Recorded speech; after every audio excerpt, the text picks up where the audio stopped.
Assalamualaikum warahmatullahi wabarakatuh. Salam jumpa kembali bersama saya Kang Amin. Oke, langsung saja saya akan membahas tentang perwujudan pusaka.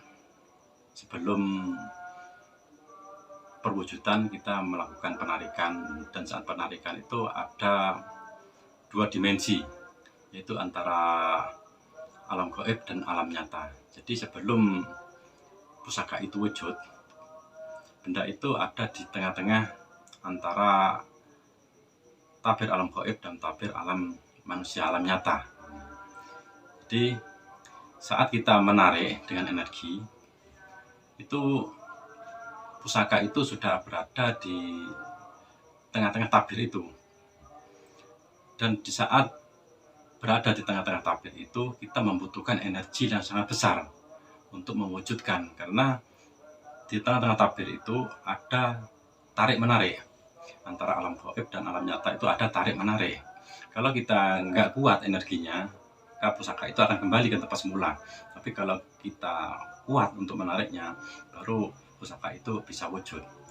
Untuk memperkuat energi, kita mengambil kekuatan dari pusaka yang akan kita tarik dengan cara kita menutupnya, atau kita gosok-gosok supaya kodam atau energi yang ada di benda pusaka itu bereaksi. Jadi saat kita tarik, kita akan terbantu oleh energi pusaka yang sudah kita tarik, baru kita bisa mewujudkannya. Untuk perwujudannya sendiri itu bermacam-macam. Ada secara langsung, saat kita tarik langsung diwujudkan, itu bisa langsung wujud. Tapi setidaknya ada gesekan. Itu gesekan melalui dua dimensi tadi di alam gaib itu, atau kita gosok melalui gerakan tangan. Tapi kebanyakan kita gesekan itu melalui gerakan tangan, karena setelah kita tarik, energi itu akan menempel di telapak tangan kita. Tinggal kita untuk mewujudkannya itu dengan cara menggosok-gosokkan atau kita sentuh sesuatu yang dianggap ada pusakanya, itu baru pusaka itu akan keluar. Jadi contohnya seperti ini. Kita ada dua gerbang ini. Satu alam nyata dan satu alam gaib. Jadi di tengah-tengah sini ini mengandung energi yang sangat besar. Kalau energi kita ini nggak kuat untuk menarik, maka energi pusaka itu akan kembali ke alam semula. Tapi kalau kita kuat menarik, lalu kita akan wujud benda itu tadi. Jadi kebanyakan sekarang ini kan orang yang mengamalkan ilmu penarikan banyak yang pandai menarik, tapi di saat ada di tengah-tengah gerbang sini, saat mewujudkan, orang itu tidak bisa mewujudkan. Karena apa? Karena energi terlalu kecil, kalah dengan energi yang ada di tempat itu.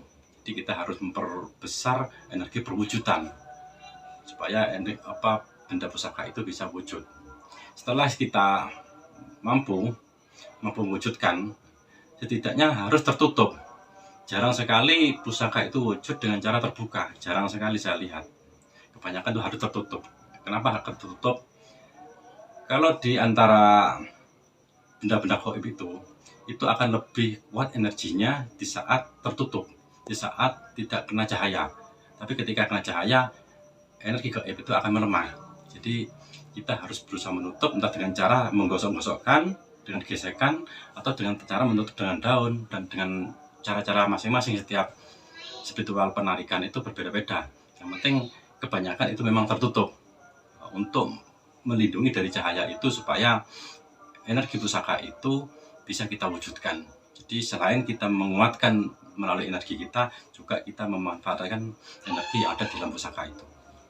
Jadi kadang ada memang penarikan yang seolah-olah itu direkayasa, karena itu belum paham ilmu penarikan mungkin ya. Ada yang seperti nampak jatuh dari tangan, seperti diletak.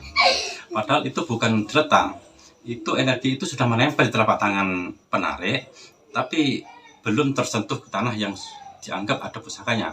Baru ketika kita meletakkan ke tanah itu, baru itu akan wujud. Contohnya seperti ini. Saya akan memiliki videonya. Nah, kita lihat video ini. Kita lihat ya, nanti kita lihat sampai selesai.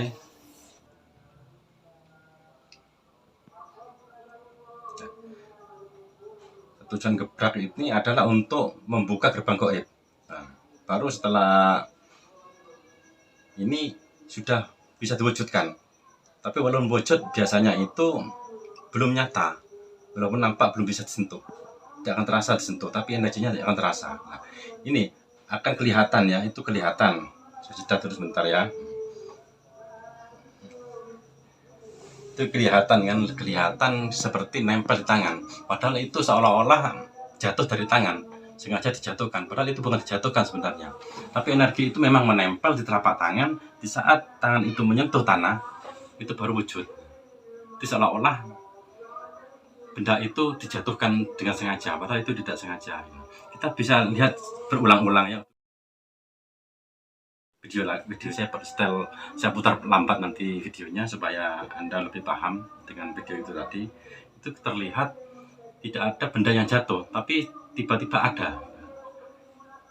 Dan saya akan menunjukkan lagi video yang lain, karena sini banyak contoh-contoh video yang lain ya. Nanti buat pemahaman aja, supaya bagi pemula itu supaya mudah, dan yang belum paham supaya paham bahwa tidak semua penarikan itu dibuat settingan, nggak semudah itu ya. Jadi kita lihat sini lagi ya, ini saat saya sedang menarik energi ya. Nah, itu sudah saya genggam energinya ya, jelas-jelas ya. Ini kalau yang melihat di telapak tangan saya itu orang yang pandai melihat aura, itu akan terlihat energi pusaka yang ada di situ ya. Itu perlu dikunci dulu karena itu masih berada di dua dimensi, di tengah-tengah dua dimensi antara alam gaib dan alam nyata. Ini belum diwujudkan, makanya saya kunci dulu supaya tidak ketarik lagi ke alamnya. Lihat kosong kan, nah lihat kosong, hanya aja energi yang melekat di telapak tangan, nempel di telapak tangan, tidak akan terlihat. Nah, itu nanti perlu gesekan dan penutupan dari cahaya tujuannya juga, sambil digosok-gosok tangan sambil menutup dari cahaya. Lihat ya, ya. Nah, saat digosok-gosok ini tetap membaca doa perwujudan sambil digosok-gosok, tujuannya untuk menggesek energi supaya wujud.